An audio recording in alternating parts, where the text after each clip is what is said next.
Roswell, New Mexico, June, July 1947. Did a flying disc crash land on the Roswell Ranch in New Mexico back in the summer of 1947, or was it a weather balloon, as the US Army subsequently reported? Was there a biological alien on board the doomed craft, and has all this been the subject of a massive government cover-up? From Roswell to present day, the subject of UFOs, now known as UAPs, or unidentified aerial phenomena, have captured headlines and the imagination of people from all over the world. But the scientific community remains largely skeptical, and questions abound. Why and how, for example, would the government cover up perhaps the most significant discovery in the history of humankind? Why, if they lost a spacecraft and one of their citizens, would we have not heard from the alien civilization in question, perhaps trying to retrieve their property? And how is it that an alien civilization capable of crossing the unfathomable distances of interstellar space could have the technology to perform that feat and yet not have the ability to navigate our skies without crashing? And why is it that in an era of billions of high-resolution cell phones taking billions of photographs every day, does photographic evidence of UAPs remain as rare and in poor quality as images dating back 50 or more years ago? Tonight, on a particularly intriguing edition of SETI Talks, we're going to explore these questions and more with two very special guests who may help shed some scientific light on this perplexing topic. I do think it's fair to say that to date, neither the federal government nor the scientific community have conducted any actual research on the topic of UAPs. And by research, I mean conducting observational or other detection experiments specifically designed to detect, image, characterize, and otherwise understand the phenomena that have been so widely reported by accidental observation, but never verified. As the CEO of the SETI Institute, I personally advocate for such an undertaking, and we do have the technology to help. All we need is funding. And now, of course, you may have heard that Harvard's Avi Loeb is famously getting at least one such experiment underway. So good evening, ladies and gentlemen, and SETI Institute friends the world over. Thanks for joining us for tonight's SETI Talk, UAPs. Are they worth scientific attention? For our regular SETI Talk attendees and new guests alike, let me remind you that if you're watching tonight on Zoom, you can post questions using the Q&A feature at the bottom of your screen, and we'll get to at least some of those questions at the end of the panel discussion, hopefully as many as we possibly can. I also want to remind you that we'd love to know where you're joining us from, as always, so please use the chat function to tell us where you are. Our host and moderator for tonight's discussion is the Institute's very own Molly Bentley, who is co-host and executive producer of our Big Picture Science podcast and radio program. Before I turn the podium over to Molly, I want to let you know that SETI Talks is a production of the SETI Institute in Mountain View, California, and is made possible by the generous support of people like you. You can learn how to get involved in our mission, support our work, or sign up for newsletters online at SETI.org. Tonight's talk is sponsored by Carl Cruz. Carl grew up in Puerto Rico and often visited the Arecibo Observatory there in visits that inspired his lifelong curiosity about space and what's out there. Although growing up in Puerto Rico, he attended college and graduate school in the US with degrees from Princeton, NYU, and Stanford University. And just to continue his global exploration, he now lives in Berlin, Germany. Carl's been a follower and supporter of the SETI Institute since taking a SETI course with Seth Shostak back in the 1990s. Unfortunately, Carl can't join us tonight from Berlin, but we thank him for making the program possible. And with that, let me toss the saucer over to Molly to launch tonight's program. Molly? Thanks, Bill. Well, good evening, everyone. I'd like to begin by providing some additional context for tonight's conversation to further what Bill said. Science fiction seemed to become reality at the end of 2017 when the New York Times reported that a government had a secret UFO program. Now, it wasn't the first government UFO investigation. There had been a few in the 50s and in the 60s. And by the time that the public had heard about this one, it had been defunct for about 5 years. But the fact that the government did have a modern UFO program blew mental gaskets. Warp speed ahead. Now we're at 2020. The Department of Defense officially releases 3 Navy videos from its once classified program. The videos appear to show objects zipping through the sky, even rotating against the wind. And according to some Navy pilots, the objects are maneuvering in a way that no known aircraft can. And it was this year, in 2020, that we learned that the government had created a new program to investigate these objects, but replaced the term UFO, unidentified flying object, with UAP, unidentified aerial phenomena. In June of this year, the UAP task force released its preliminary report on the mysterious objects seen by military pilots. Of the 144 sightings, the Pentagon was able to explain one of them. It was a balloon.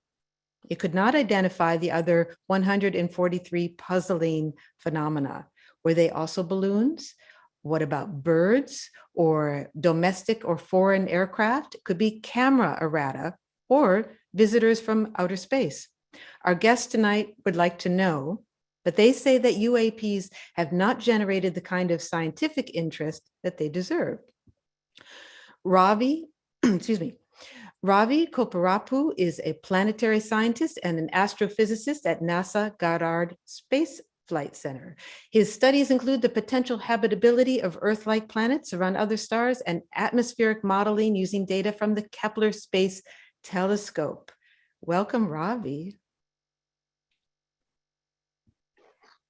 Thank you, Molly. Jacob Haqq Misra is a SETI astronomer and a senior research investigator at the Blue Marble Space Institute of Science. Among other things, he studies planetary habitability, atmospheric dynamics, and environmental ethics, and the big questions about the distribution and future of life in the universe. Together, they wrote an article in Scientific American, and welcome, Jacob. Yeah, thanks for having me. Happy to be here. Moving on with the conversation. We're very happy that you are with us.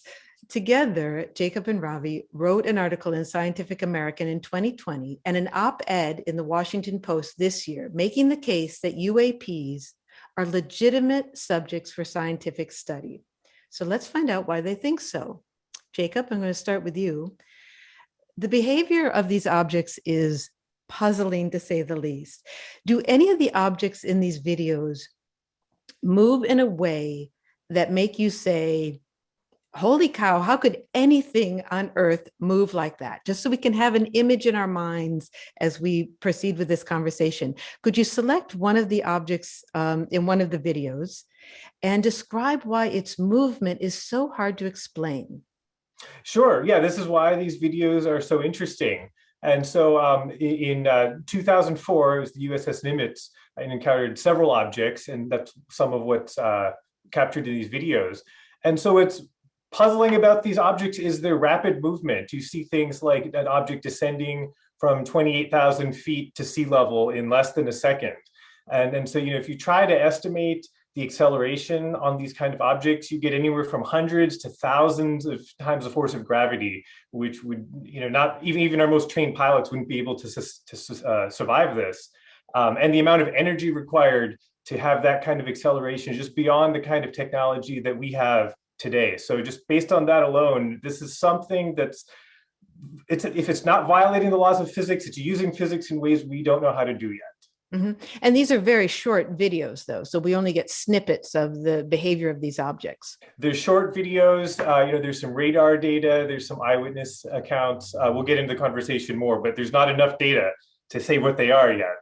But there's enough snippets of data to make me say, hey, this is really interesting. And whatever it is, this is something about physics that we don't really understand yet. Okay, so that's making the case for why maybe we should study them. But Ravi, how do we know that these are physical objects and not just quirks of the instruments? I mean, these are really sophisticated instruments, and they're highly they're designed for precise calculations on these aircraft. How do we know that what we're seeing are not just quirks of the instruments? Right. I'm going to address this with 2 points. If we are talking about the recent Navy incidents, it is certainly possible that some of these are instrumental artifacts. The DNI report does mention that some of them could be the result of sensor errors and probably require additional rigorous analysis. But what we have seen in the public, like you know what, Ravi, I'm going to interrupt for a minute. I'm having trouble hearing you. I'm going to suggest maybe take off your let's just go, maybe or take it off. Unplug it from the computer. Let's try that. You hear me now? Yes. Okay, let's take that from the top. So you said, so my question was, how do we know that these aren't just errata in the instrumentation? Right. So what I was saying is that if we really are talking about the recent Navy incidents, and it's certainly possible that these are instrumental artifacts, the DNA report, of course, does mention that there could be sensor errors and requires some more study and analysis. Like you said, what we have seen is just snippets of data. However, these UAP are not a single type of object to explain away that they are instrumental artifacts. Their appearances and behaviors indicate multiple types of UAPs, so may require different explanation. There is even more fundamental issue here. We are now caught up with this relatively recent news, UAP news. This phenomenon is not a new thing. It has been going on for decades, and if Professor James McDonald in his Science in Default document has written about 4 cases. Are all the events in the past and around the world that's happening could be explained away by instrumental issues? I mean, while the recent events got understandably highlighted the UAP discussion, we should remember the history. History is important to give us a context so that we can understand our own biases. Okay, we'll pause it before we get to too much of the history, but now you've made the case that while some of them may be glitches in the instruments, these seem to be physical objects. They seem to be, the events seem to be happening around the world. The two of you would like to study them more rigorously, but the objects have already been studied by the Pentagon. So for both of you, what more do you hope to learn, and what can scientists do, and the team of scientists that you would like to pull together, what can they do that hasn't already been done? Well, I would like to know what they are. And this is the point we made in our Washington Post article, is that a lot of times these conversations focus on, they focus on what are they, and we want to answer that question now. And I want to answer that question, but the real question we have to ask first is, how can we understand what they are? And there's a large percentage of these objects that seem to be objects in the sense that they appear on radar. There might be infrared camera observations. There might be eyewitness sightings.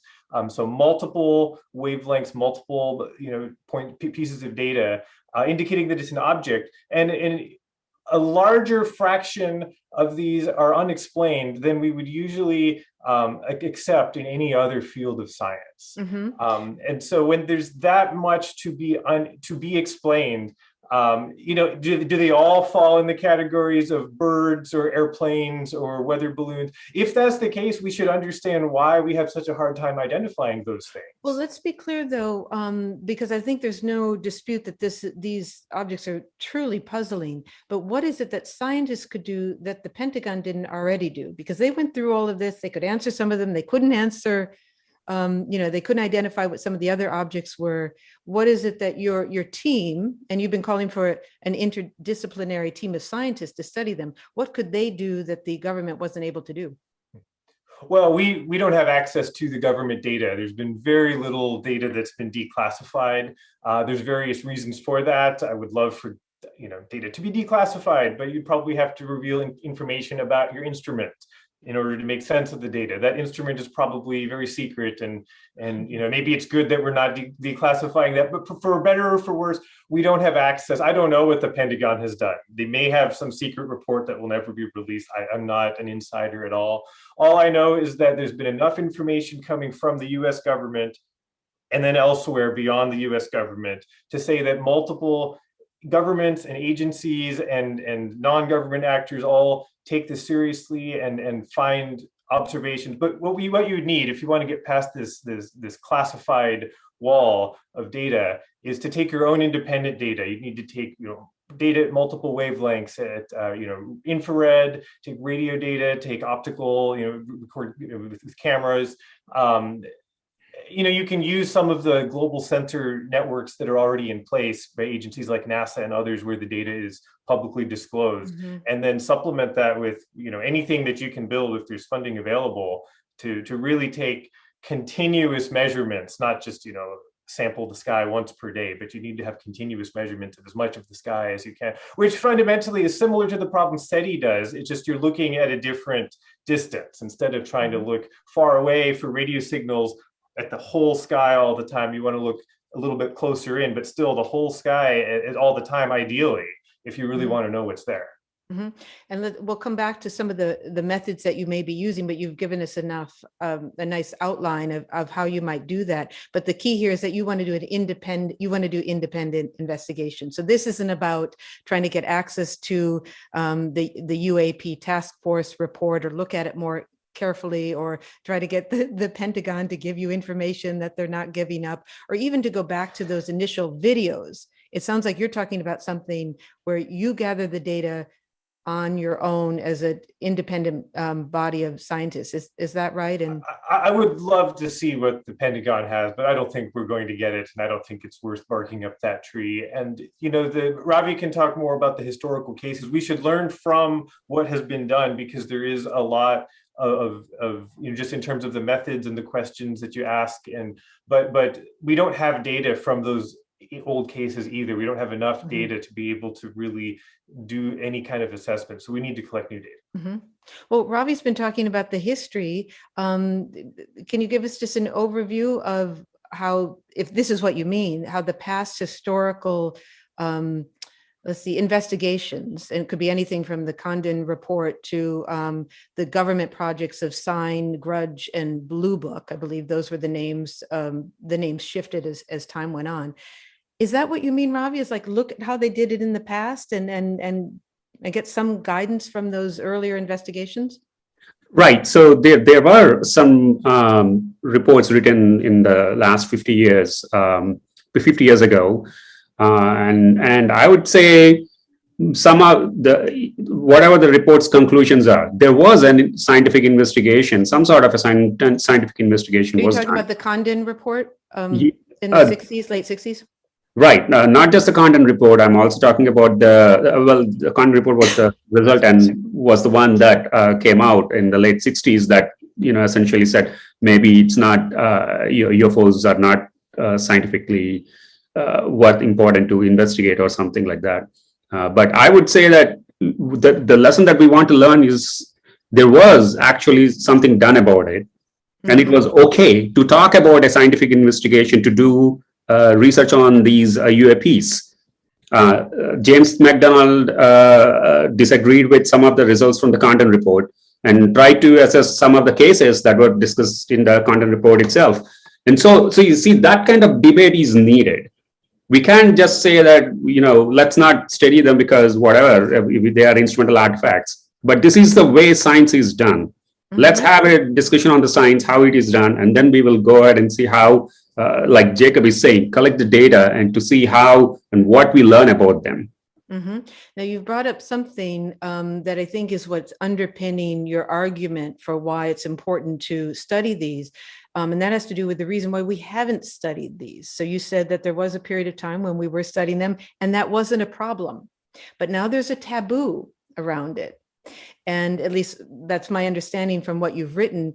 I wonder if the two of you could address why studying this sort of phenomena of UFOs or UAPs has been considered taboo among scientists. And when did that happen? Because as you said, maybe 50 years ago, it wasn't taboo. I'll let Jacob answer first, and then I'll have a follow-up with that.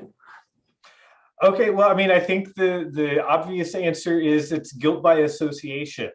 When you say UFO, people think of saucers and little green men and alien abductions and everything else. And, very quickly, I'll tell you, I went, a couple years ago before the pandemic to the Library of Congress. I went through Carl Sagan's files there, and he had several files on UFOs. Mostly it was letters, about half of it was letters people had written him. But then he collected, various pieces of, writing that interested him. And there were, crop circles were in there, because at the time we didn't even know the answer to were crop circles a hoax or not, or what caused that. And so just being open-minded enough to look at all that, I thought it was interesting that Sagan was just collecting all that data. And so the fact that all of those topics are under, even in Carl Sagan's file folders, are all under UFO, that makes it really difficult to then focus on a very narrow set of anomalous objects in the sky that may sometimes be confused for airplanes or birds or weather balloons, but has, to decouple it from the other sort of paranormal other topics, and maybe some topics that are even worthy of study, but have nothing to do with objects that are in the sky. And I think that's really the problem is if you say UFOs, it assumes all of this pseudoscientific paranormal content, and a lot of scientists just would rather distance themselves from that rather than sort of implicate themselves in pseudoscience. And we should be clear that the crop circle mystery was cleared up and the guys came forward. And my colleague Seth Shostak always liked to say, why was it that those crop circles were always made like after 5 p.m. on Friday and on the weekend? But anyway, crop circles is not a mystery. What might be flying around our skies is, and in fact, the taboo around it is one of the reasons why the government changed the program from UFO study to UAP, because what they said was that if you could reduce the stigma around it, you might get pilots coming forward more often and just admitting to what they saw. So the stigma also extends to the community of pilots as well. On the idea that this might be something else other than a craft, and I think that that's really important going into your investigations. Both of you have said going into this investigation doesn't mean that you're looking for evidence of alien craft, and you want to decouple that. And Ravi, you compare the study of UAPs to the initial study by scientists of astronomical phenomena like gamma ray bursts or supernovae or gravitational waves. They seem very different from what we're seeing in our skies, but what's the connection there? Oh, I was talking about the transient phenomena and the transient nature of these astronomical phenomena and how scientists study them. And so there is a precedent about how we do that, with what kind of instruments, and how we collaborate, share data, collect new data, publish, the scientific process. So that is the context that I was talking about. How do we study transient phenomena? The UAPs are transient. Some of them, many of them, are transient phenomena themselves. And so, just to be clear, when you say you called for this is something you called for in some of your writing, I think in the Washington Post or the Scientific American article. That's what you mean. That's right. And transient, they're just very brief. And also some of these UAPs, they don't repeat. So you get one shot, right? Is that one of the problems? Right, but it's a class of phenomena that we need to observe, right? So just like a gamma ray burst or a supernova. So we know that it is a gamma ray burst, or we know the nature of the astrophysical nature of these transient phenomena because we studied them. If I just see something, a bright shiny object in the sky, if an astronomer, and then I try not to share the data, or I just try not to study it, but then make it a taboo to study that phenomena, we will never progress. We will never understand it. Maybe when we study these UAPs, all UAPs may turn out to be mundane. Totally fine, totally cool. But then let's do a scientific process to understand them. And so that we will know what they are rather than a speculation. Will you be disappointed if they're all balloons? I have no reason. No, not at all. we have. What did you say? Our approach is agnostic, right? So we should be open to everything. If it's a balloon, that's great. Fine. It's a strange kind of balloon, then I'll know something. Okay, well, the two of you are calling for an interdisciplinary team, which means scientists from all different kinds of disciplines. What sort of disciplines do you want to include in this team? So in this case, from what we have learned, at least the ones that we have seen, these appear to be mostly in the Earth's atmosphere, atmospheric phenomena. So we should have, aerospace and aviation related people, experts in this. We need probably meteorologists. Jacob is, of course, a meteorologist and has a degree in meteorology. We should have physical scientists to understand what is going on. So at least these disciplines would be good to start with. I wouldn't say this is the comprehensive list, but these would be 3 or 4 expertise would be really useful to start working on. And this would be around the world, or that doesn't matter? I mean, if an expert is an expert. So if we want to okay. Okay. Well, could the two of you give us a real sense of what these studies would look like? I mean, Jacob gave an overview, but are we talking about scientists for a discrete period of time, setting up observation stands, or just pouring through data, or how would you collect the information that you want to collect? For one, like you said, these phenomena are transient. So do you set up telescopes or infrared video or radar data collecting sites and just wait? Or what would this look like? So something like that, I would say, and probably some fast tracking cameras, because when we were talking about transient phenomena as well, and different spectral wavelengths, different wavelengths. Some of them could be optical, infrared, maybe in the UV, maybe in the long, far infrared, and even in the radio would be good. I would. Will you tell us why? Will you just tell us why it's so important to get all those different wavelengths? Right. So radar, I would probably, maybe because we can potentially obtain some sort of a speed or the range for these some of these objects. Infrared, because to see if they are emitting any, thermal radiation, heat. Optical, just because to see how they operate in the visual band, and what do we see in the visual band. Right, that's in the visual wavelength. Yeah, that's what I meant. What we're using right now. Correct. Yeah, and then you said something fast tracking. Did you say fast tracking radar, or fast tracking cameras? I would say cameras. Why are those important? Well, because these are transient, right, phenomena. I don't know. This goes into a little bit more detail. I'll probably have to talk to experts on this one. If we have, this is the problem, right? To know how fast we want to track them, we need to start with something, and then see if we can track any of these objects. Maybe initially we may be successful with some of the some objects to see how fast we will be. They are going. Maybe then we can fine tune, refine our instruments. So this is how the process has to start. We have to start at some place. Right.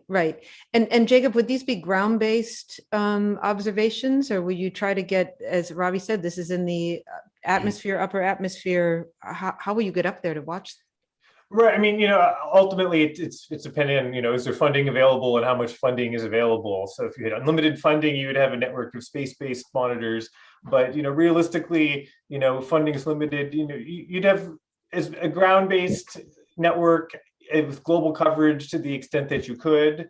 One thing in the UAP task force report that, I'm not putting like tons of faith in the government, but the government does say in the report that they're calling for more intergovernmental cooperation to share data to try to identify these. And so that kind of model is, we can pull from data that NASA satellites are taking, for example, and other public government and other non-US government sources of data that are available for anyone, and then collect our own data. And you're going to have some, hire some postdocs or something to sit and pour through this data. And I mean, it's always the postdocs. It's always there might be something that could be learned right now without collecting too much more additional data, but really just carefully comparing data from multiple data sets that don't always get compared. So that might be another place to start while we're trying to collect new data. And have you had scientists contact you and say, we want to be a part of this if we can just get the funding and the organization together? They answered your call, in other words? I mean, I don't know that there's funding available that we've seen. There's certainly scientists who have contacted us and say they're interested in talking about this. They agree that there shouldn't be a taboo, and I think that's probably been the most encouraging result of the U.S. government taking a formal position on this. Is that's helped to break down the taboo. There's still not mainstream scientific investigation of UAP but we're here talking to you. I'm not worried about my career, what's going to happen tomorrow. 10 years ago, that might not have been the case. It might have been riskier for me and Ravi to be having this conversation, which I don't like that. I think you should be able to talk about anything. As scientists, it should all be open if you're being honest with how you're asking the questions. So it's not just taboo, it's taboo with consequences. So it's one thing. It has been for some people. Yeah. I see. These objects, this idea of providing some kind of global network in your wish list, and you should present your wish list. It's always good to hear if there were no restrictions, what anyone would want. But if you had to narrow it a little bit, these objects are often seen by pilots, and it's over water, it's over often military compounds and around airports. Does that guide you? In other words, is there anything about where the phenomena are spotted that would inform how you study them? I would go ahead, Jacob. You want to? I'll just, briefly. I think commercial pilots would be one place to go because it's not connected to the military at all. And so there's been some sightings by commercial pilots. Maybe look at those a little bit. I don't know if there's patterns that would be even reasonable to predict. I have a hard time believing, but in any case, you could do something with, commercial pilots or even just private planes flying at high altitudes is, one place you could start.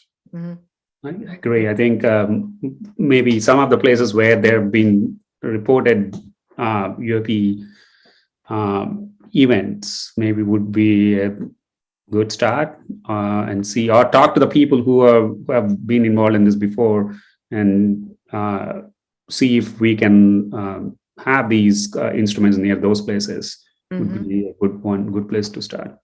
Did I characterize that right? That often it is over military compounds and over water? I would say that's an observational bias because that's where the reports are coming from. That doesn't mean that's the only place they are going to be there. Okay, excellent point. Just to follow up on the pilots, and this is just a curiosity of mine, and I don't know if you've talked to any pilots, but most of these reports, when they are reports from Navy pilots or pilots, they're obviously reporting what they don't understand. But has anyone gotten accounts directly from pilots who do know what they're seeing, but maybe initially they didn't know what they were seeing? They didn't know what they were seeing at first. Then they figured it out.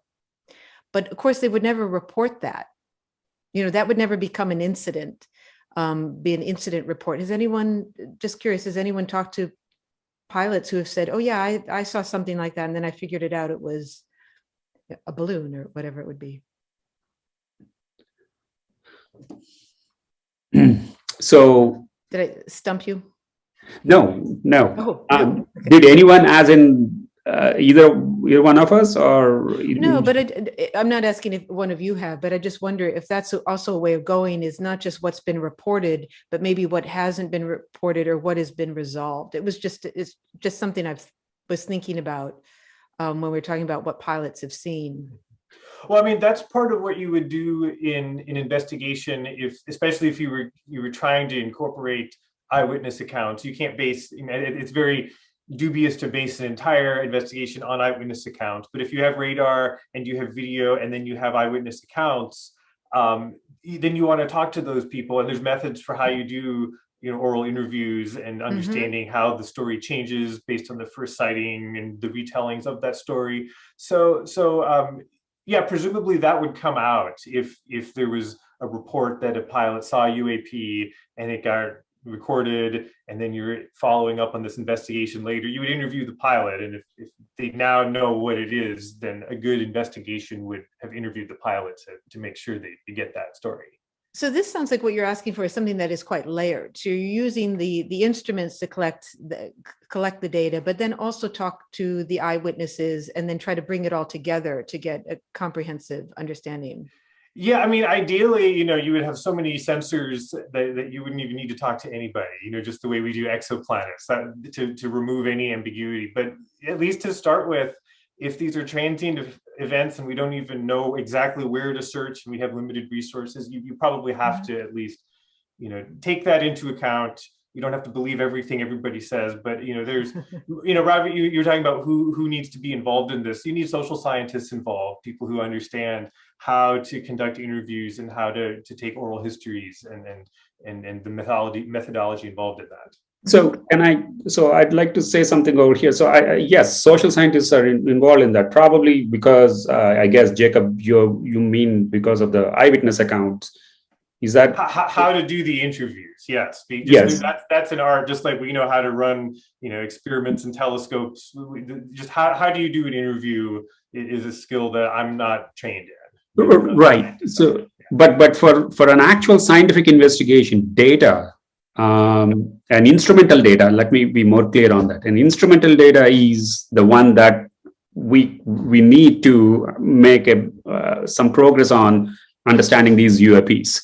So while eyewitness accounts are really good, because that will give us an idea about what people may have seen, having an instrumental data is the one that actually would help us in understanding and making some sort of a leaps in understanding these objects. Well, the reason why I am a little bit hesitant on that is because there is a social science part of this, and there is an actual physical science aspect for this one. So my interest is in the physical science part of it. I know eyewitness accounts are, where people would want to go and see if they, verify or ask questions about. But physical data is what really matters if we want to make anything out of this. Mm-hmm.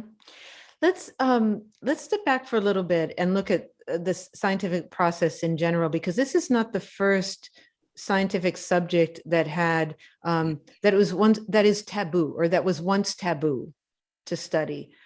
And I wonder if you both, one of you or you both, could give an example of a scientific phenomena that was once taboo, but we studied it anyway, and it yielded some important results. Are there examples of that have slipped our minds?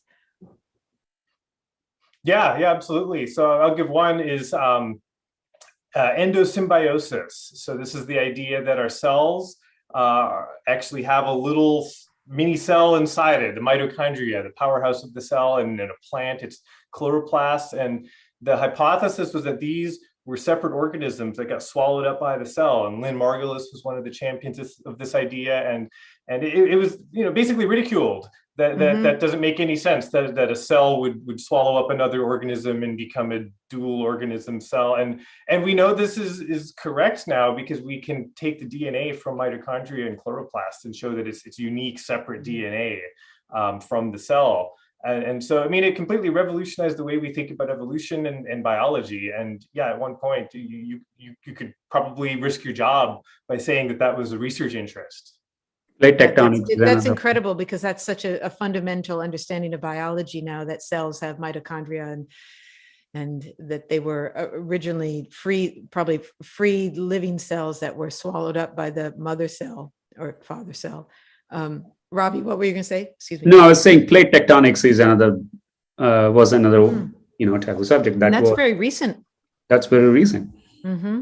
Right. So, yeah, that was another scientific topic that was a taboo, but taboo in the sense stigmatized. But it was, now we know the Earth operates, the geophysical mechanisms of Earth is based on the cycling of the mantle and the inner mantle, and then the crust, the surface of the Earth, operates with the plate tectonic mechanism. So if we can study those things, we need, because people were interested in that. So we should do a similar scientific study on these UAPs as well.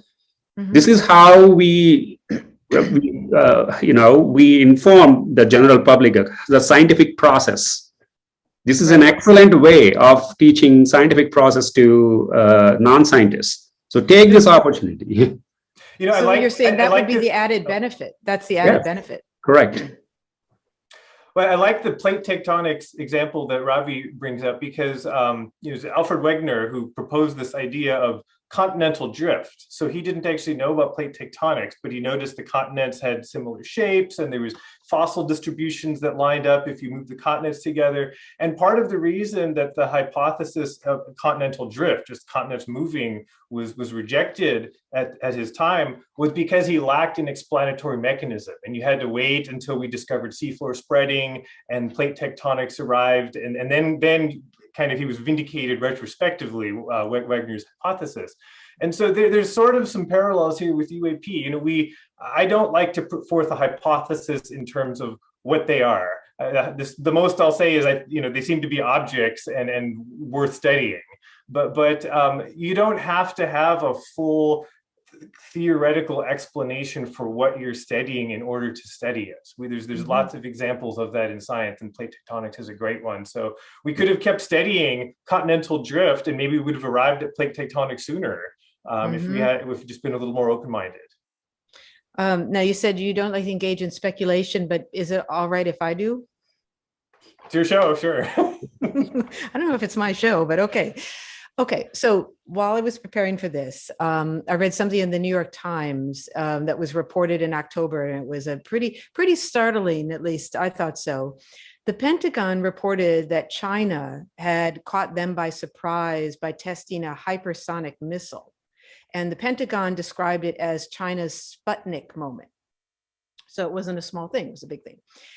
The way this missile moves sounds a lot like some of these UAPs. It's described as a hypersonic missile that can change course suddenly, it can zigzag, and it can move in ways that would render all US missile defenses obsolete. Now, no one in this article or the other articles that I've read about this, and this was just a few weeks ago, has made the connection to the UAP report. And I'm wondering, is it possible that the answer to what these are is right in front of us? I would like to point out first that this is, again, based on the recent reports. 50 years ago, if anyone else on this planet had that kind of capability, then I would say probably 60 years ago, 50, 60 years ago.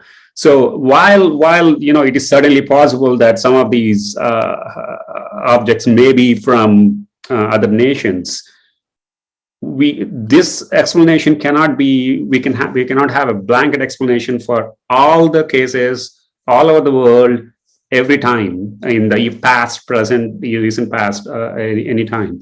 So yes, it is possible that it could be from, some of these could be from some other countries, but there are just too many cases to have this explanation valid for all of them. Okay, fair enough. I want to remind people who are listening, audience members, that you can write questions to us, and we're going to start taking questions very soon.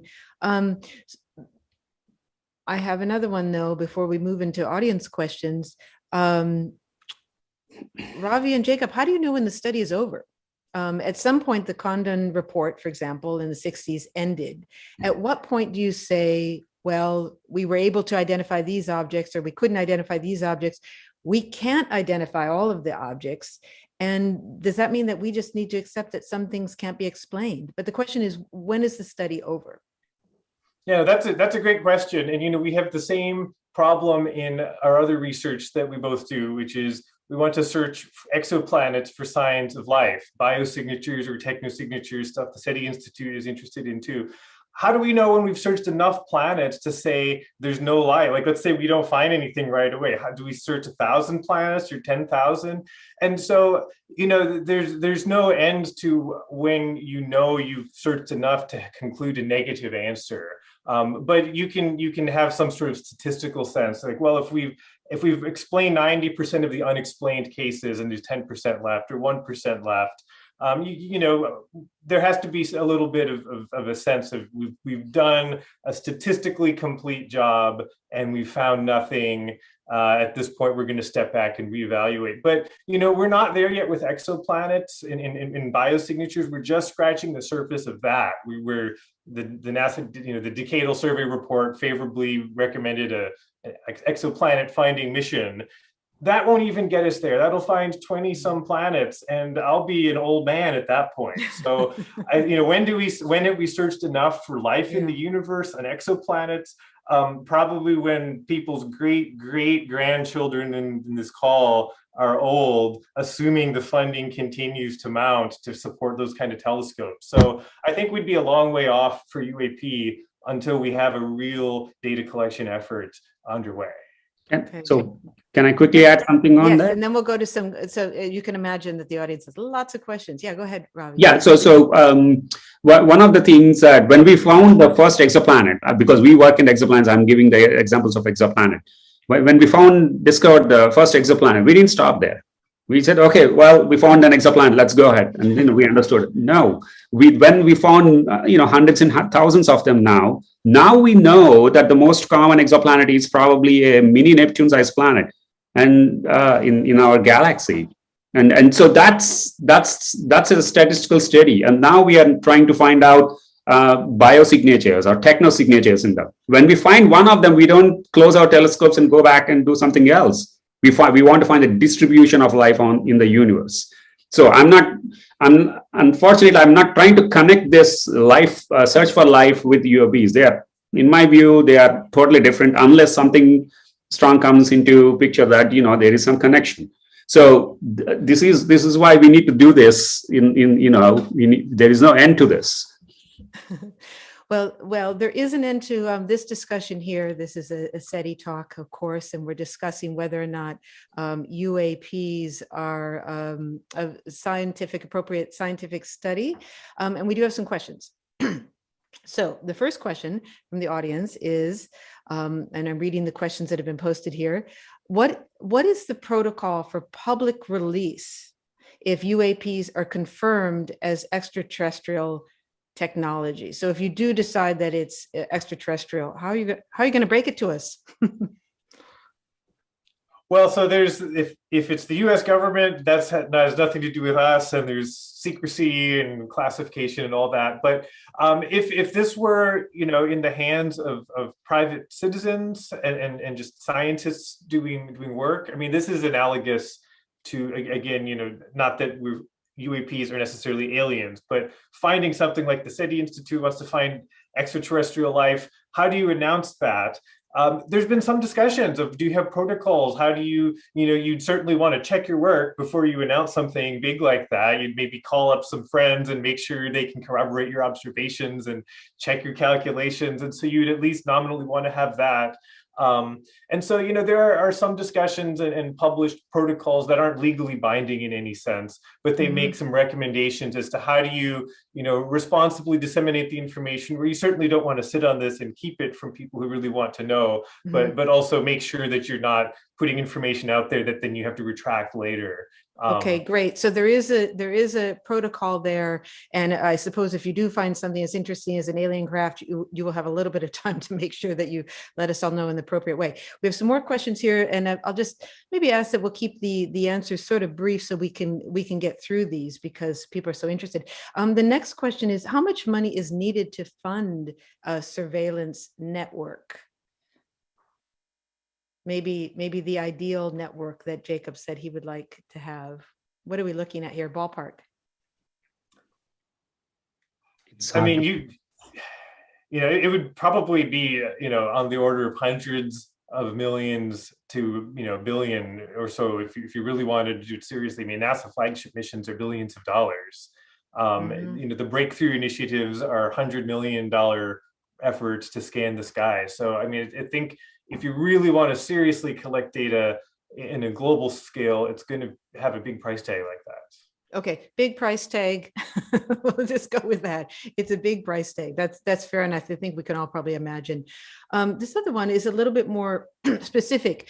How can we train our observational systems and sensors to recognize if there are unknown craft entering or exiting the atmosphere at high velocity?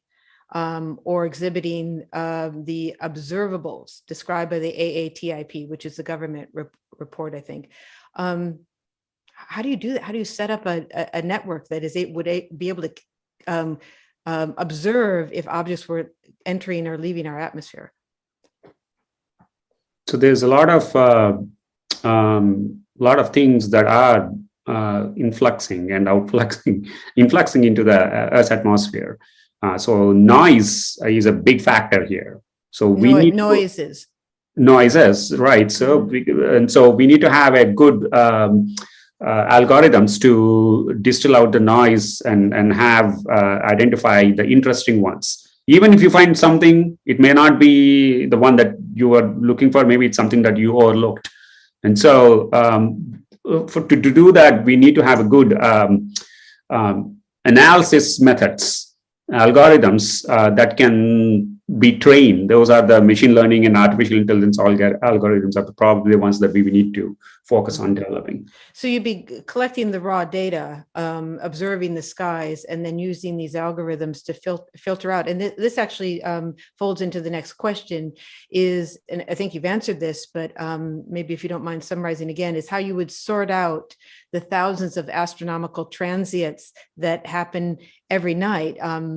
This audience member is saying that he or she goes camping, and when they're in a very dark area, you see meteors, you see lots of things happening up there. So how do you filter out some of those, if you say natural, I use that word in quotes, but natural phenomena?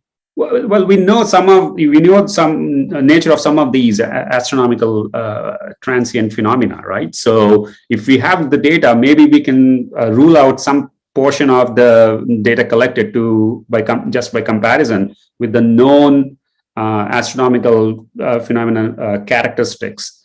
And even if some of them are left over beyond that, they may still turn out to be the known astronomical phenomena, just because they may be, having different characteristics than what we have not observed before. Mm-hmm. So, like I said, there won't be a aha moment and saying, oh, here is something that is totally different. You will find several of them totally different, but you will have to carefully this is where our understanding of the noise phenomena comes into picture. We cannot say that we found something. We can only say that these look interesting, and that's where we have to stop. We cannot go beyond. Do the objects look like any kind of astronomical phenomena that either one of you are familiar with? Anything? Potential misidentification can always happen. So yes, some of them could possibly look like some astronomical phenomena. But then again, given the kind of data, if you have a spectral data, the wavelength data, if you have some kind of a movement data, maybe then we can sort out and then filter out. Otherwise, they may look similar. But I mean, when you looked at those videos, did you say, oh God, that looks a little bit like a meteor, that looks like... Based on the snippets of data, the pilots have seen something and they say they see something. So I think that is not a meteor.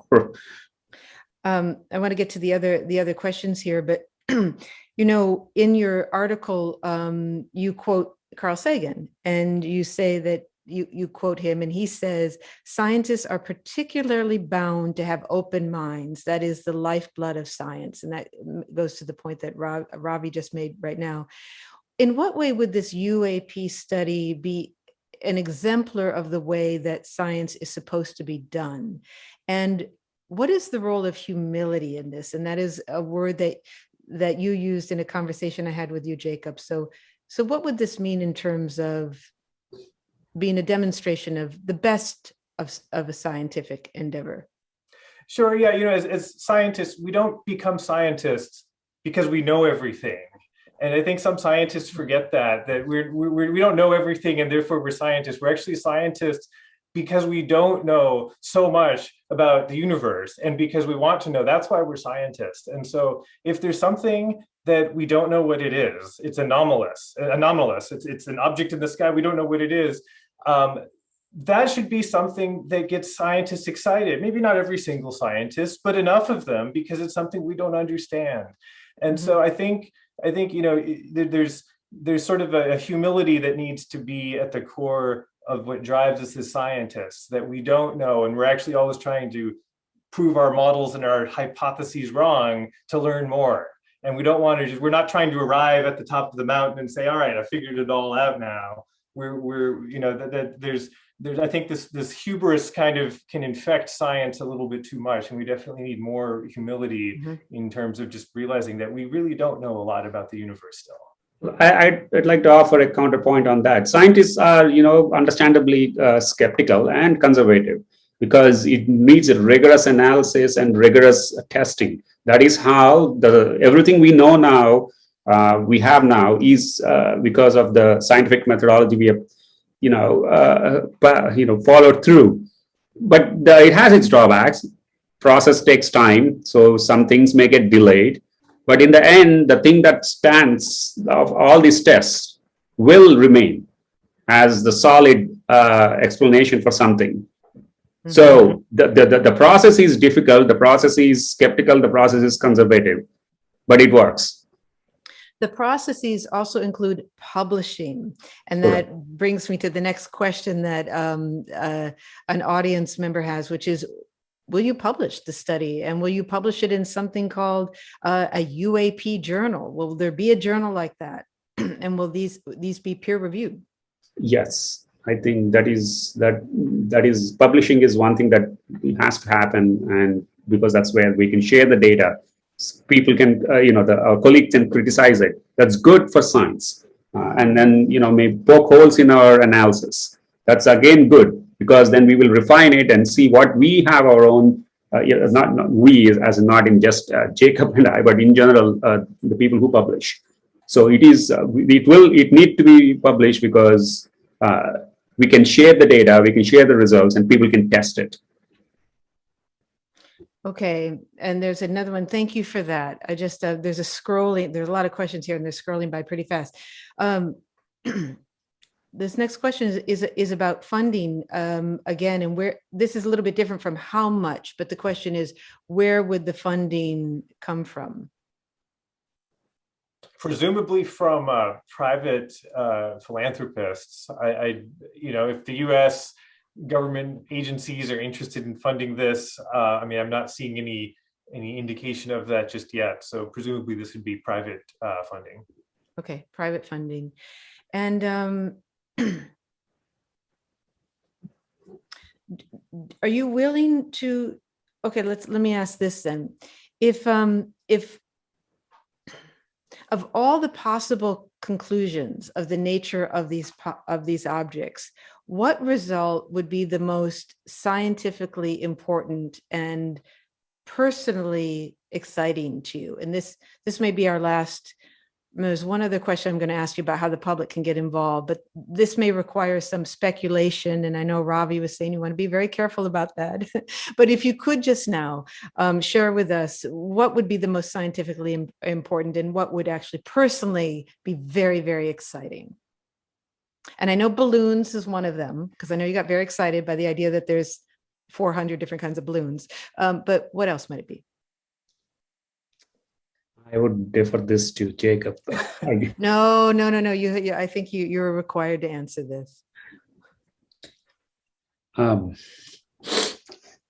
have to be careful here because I try to avoid this kind of speculations, and anything that follows a scientific method, and then whatever comes out of it I would rest, and I would be more comfortable trusting that results, and I would be more excited about that, because then I know I'm excited for the right reasons. Okay, so it sounds like what would excite you is to have an answer, and to feel like you had gone through the method, the method of science, and it was a rigorous study, and you came up with some conclusion at the end. Correct. Okay, and you wouldn't be just a little excited if it were aliens? A little bit? Little bit is an understatement. Okay, so he's revealing that. Jacob, how about you? Scientifically important and maybe just personally would be very exciting. Sure. Well, one of the things that drew me to this topic is the fact that it's a taboo. It's because as a scientist, that really irks just my core sensibilities of you can't tell me that I'm not allowed to study something if I think it's interesting.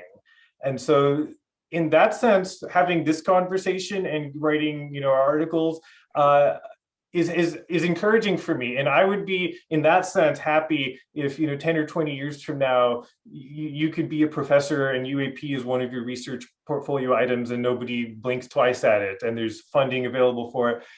Even if it's an ongoing inquiry at that point, I would be really excited that we were a small part of bringing a field into the mainstream from the fringes and acknowledging that there's something interesting. So I would be really happy about that. But I will say, if there's really, if what we see, not just from the Navy videos, but observations that have been reported over time, if there's really unknown physics that we don't understand, I would be really excited to learn something really new about physics, something that challenges what we learned in our college physics classes and forces us to reconceptualize our technology. And I don't even care what the source is. Like, I'm an astrobiologist. Of course, I'd be excited about finding aliens, just even on an exoplanet. But in terms of what UAP are, even if it's totally decoupled from anything extraterrestrial, but it teaches us new physics, that would be really cool. So if it's on the like in the ballpark of something like dark energy or dark matter or something like that, sure, that would be the cool. finding of dark energy, that's actually quite decent. Anything, it's something we don't understand. And then if it's mundane, if it's something that they're all balloons, but for some reason they all got misclassified, well, that seems important. That might even be like a safety risk or national defense. If we're misidentifying that many mundane objects, there was still something we didn't know. Yeah. We do have time for a few more questions, but that is one of them. Do you think that these objects pose a risk to people, to aircraft?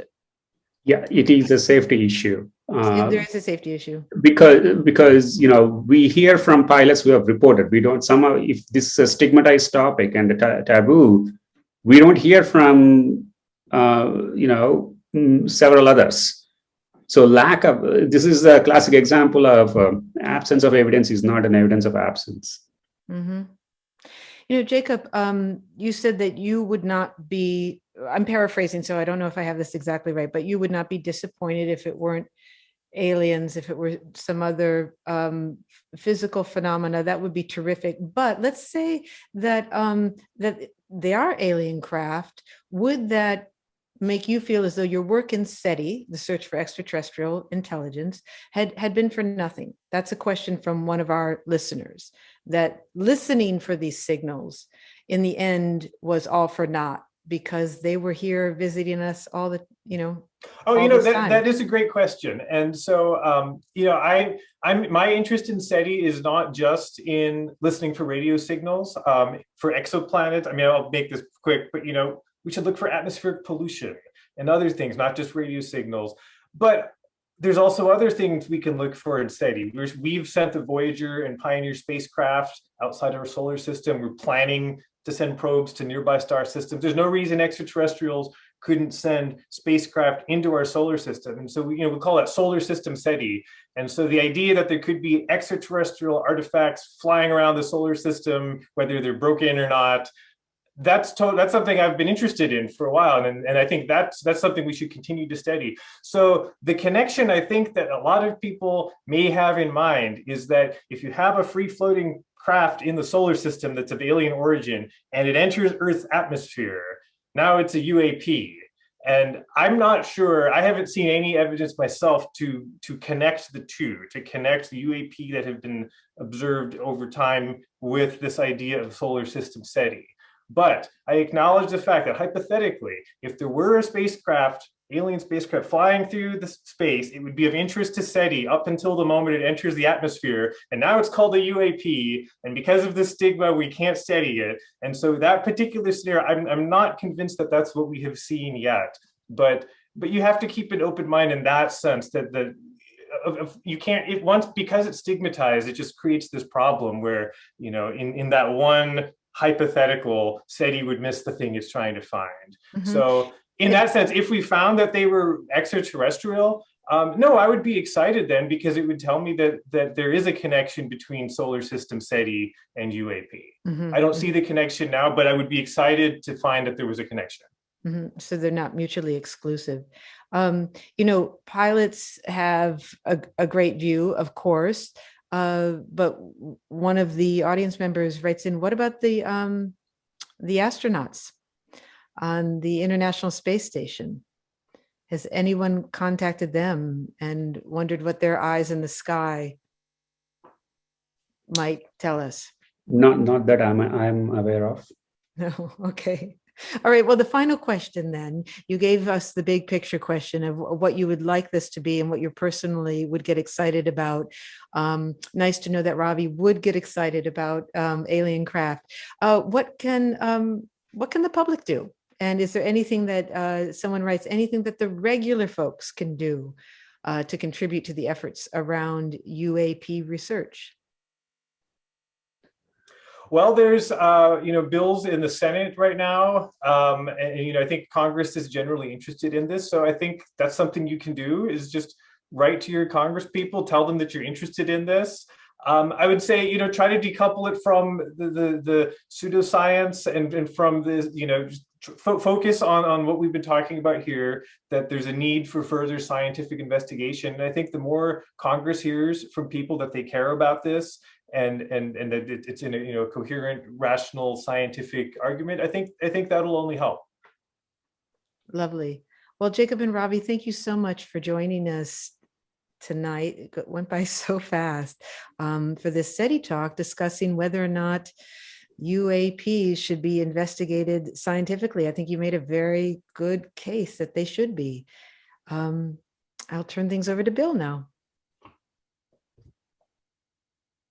Great. Thank you, Molly, and thank you, Jacob, and thank you, Ravi. That was really fascinating.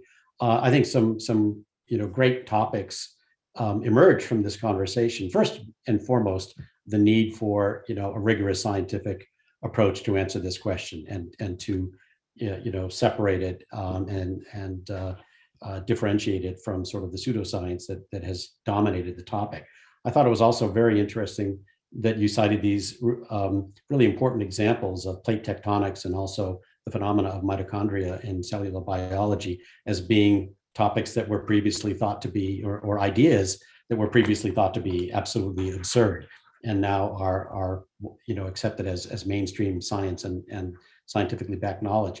It's also interesting that UAP as a phenomena, I mean, that as a phenomena, I think, although perhaps people even much longer ago than 50 or 60 years had seen things in the sky they couldn't really understand, I think it's fair to say that the sort of UFO UAP phenomena has been something in the public conscious for about 50 or 60 years, I guess since the late 1940s. And yet one of the things that separates our time now from that period then is we do actually have the tools and technologies to do rigorous scientific inquiry on this subject. And it's a little bit like SETI, although I think in SETI, it's probably fair to say that people for thousands or even hundreds of thousands of years have looked up in the sky and wondered, are we alone? But what makes this time unique is our ability to answer that question because we have the tools and technologies to address it. So I think these are fascinating points. As I said in my opening remarks, I do think that there's, I would certainly support and accept the funding for undertaking a program where we can apply some of the tools and techniques, things, for example, like our CAMS meteor detection camera system, which is a worldwide network of camera systems always looking up, that could be repurposed in some format to do this kind of work, at least in the optical domain. So there is lots of room, and I think lots of opportunity here. Sorry, I don't know if somebody was also trying to say something just then, but if not, in any case, I do want to again thank you, Molly and Jacob, and Ravi, and also I want to thank you in our audience for your great questions. And of course, like always, we never really have time to address them all, but I hope we addressed some of the ones that you thought were particularly interesting. I do want to point out again that, as always, we reached a really global audience this evening, and I think that just proves again that curiosity truly does unite us all as human beings, regardless of our language, our gender, our race, or our ethnicity. We share this common curiosity. In the United States, we had people from Virginia, Hawaii, Colorado, Arizona, Michigan, Minnesota, California, Texas, Alabama, Rhode Island, Illinois, New York, Oregon, Georgia, Utah, Arizona, Washington, Missouri, Nebraska, Wisconsin, Pennsylvania, Nevada, Massachusetts, Alaska, and Ohio. And internationally, we had folks and friends with us from Mexico, Canada, Peru, Colombia, Italy, India, Australia, Ecuador, Norway, the UK, Panama, and Argentina. So how wonderful to have such a global audience with us tonight, and thank you all for joining us. So before closing, let me just remind you that SETI Talks is a production of the SETI Institute. We are in Mountain View, California. We are a nonprofit research and education institution, and our mission is to lead humanity's quest to understand the origins and prevalence of life and intelligence in the universe, and to share that knowledge to inspire and guide present and future generations. This SETI Talks lecture series is supported in part by donations from the public, from friends of science like you. We bring these lectures and other events to you at no cost, but we're very grateful for any and all donations that allow us to continue bringing the stories of extraordinary science and exploration to you. So you can join our community. You can be part of our quest. Visit SETI.org for more information. You can make a donation if you're so inclined. Sign up for our monthly science newsletter we call Journey, which is full of all kinds of wonderful stories. I think, in fact, we're now putting that out weekly. So there's all kinds of news coming at you all the time. So thanks again to all of you for being with us today. And thanks to tonight's moderator, Molly Bentley, and our guest speakers, Jacob and Ravi. Thanks as well to our sponsor, Call Cruise, for funding this conversation on UAPs. And of course, I want to thank Rebecca, Frank, Lee, Simon, Beth, Jasmine, and the rest of the team at the SETI Institute who make the SETI Talk series possible. Don't forget to visit our YouTube channel and tour the amazing array of lectures, presentations, and other videos. And tonight's talk will be among those in the coming days. And if you're interested in sponsoring a SETI Talks event, get in touch with us. Our email address is info@seti.org. And remember that the work we do at the SETI Institute is for all of us, for all of humankind. So don't just stand by and watch. You can come and join us at SETI.org and get involved. The search for life beyond Earth is a journey of ultimate discovery, and we invite you to come along. So thanks again for being with us tonight. Watch more podcast clips now on our YouTube channel. Go to Livewire Podcast Clips and watch more great podcast videos just like this one.